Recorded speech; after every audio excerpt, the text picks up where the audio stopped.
Jabatan Perangkaan DOSEM menyambut ulang tahun ke-75 serentak dengan Hari Statistik Negara di Butterworth Arena, Pulau Pinang. Wartawan Hamizah Mansur sempat menemu bual Ketua Perangkawan Datuk Seri Dr. Muhammad Uzi Mahidin. Saksikan rakamannya.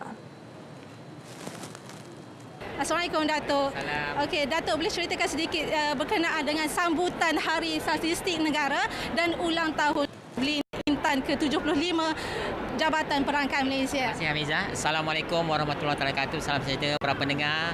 Alhamdulillah hari ini ada satu yang bersejarah bagi kami warga DOSEM secara khususnya dan juga kepada rakyat Malaysia secara umumnya, di mana DOSEM telah pun mencapai umur 75 tahun sejak ditubuhkan tahun 1949. Jadi juga satu kebanggaan juga kepada kita bila Yang Amat Berhormat Perdana Menteri sendiri akan meluncurkan secara resminya sambutan Jubilee Intan 75 tahun DOSEM, dan juga pada tahun ini juga seperti biasa juga kita menyambut Hari Statistik Negara. Jadi satu perkara yang amat menarik untuk orang ramai mengetahui bahawa perkhidmatan statistik ini telah pun memberikan banyak sumbangan kepada negara, dan kita ingin meraihkan juga anggota-anggota jabatan dan juga yang telah pun bersara, yang telah pun berjasa kepada perkhidmatan statistik yang memberi banyak data-data yang digunakan dalam pelbagai dimensii oleh negara kita. Okey Datuk, boleh Datuk Seri kongsikan peranan Jabatan Perangkaan Malaysia dalam meraihkan sambutan kali ini?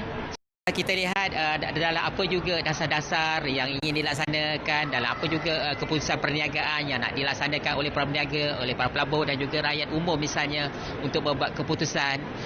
Kita berada dalam era yang memerlukan data, dan sesiapa yang ada data dia akan memegang satu pengetahuan, dia punya, kita panggil ada empowering dalam membuat keputusan. So dalam hubungan ini dari segi tanggungjawab Jabatan Perangkaan Malaysia ingin melihat bagaimana negara kita ini dapat diuruskan dalam pelbagai dimensi dengan berpaksi dengan data. Dan kalau dahulu mungkin ianya hanya terkait dengan keperluan dalam penggunaan oleh sektor, oleh pembangunan polisi, oleh kerajaan, tetapi kita ingin bagaimana orang ramai juga dapat memanfaatkan statistik yang dikeluarkan oleh DOSEM dari masa ke semasa, dan di samping juga itu untuk para peniaga, para pelabur, bahkan kalau anak-anak muda ingin melihat apakah misalnya ke pasaran yang ingin mereka terlibat dalam aktiviti pengeluaran perniagaan, nak buka kedai-kedai makan, kedai dobi, kedai-kedai komputer dan sebagainya. Data yang asal seperti kebunduk di kawasan itu pun sebenarnya amat penting untuk diteliti.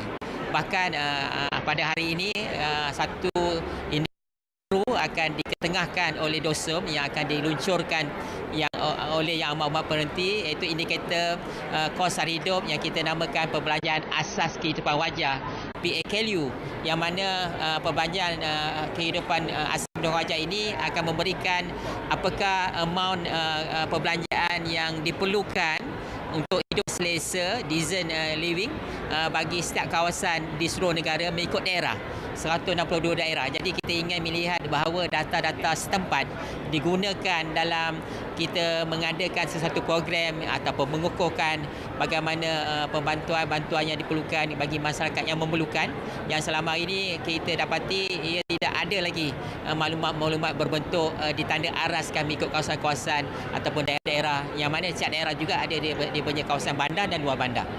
Okey, mungkin kali ini objektif yang dibawa sendiri oleh pihak DOSEM. Okey, dari segi sambutan ini kita ingin juga supaya kerjasama dan komitmen semua pihak dalam bekerjasama dalam apa juga tugas tanggungjawab yang dilaksanakan oleh warga DOSEM dapat terus ditingkatkan, dan dalam masa sama kepada agensi-agensi, ada pihak yang terlibat yang ingin berkongsi maklumat dengan DOSEM.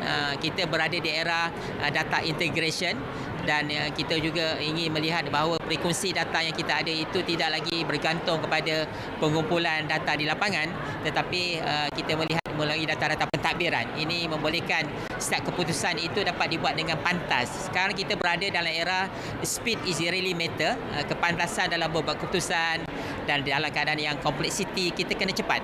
So kita perlukan data yang lebih timeliness dan juga berkualiti, dan dapat digunakan dalam membuat keputusan yang diperlukan oleh negara. Di peringkat DOSEM, kita terus menerus mengeluarkan data yang berbentuk timeliness. Mulai tahun lepas kita telah mengeluarkan advance estimate yang memberikan data KDK negara lebih awal daripada prelim estimate. Di samping itu, data perangan antarabangsa pun telah dipercepatkan dalam pengurangnya dalam tempoh hanya lebih kurang 2 hingga 3 minggu saja.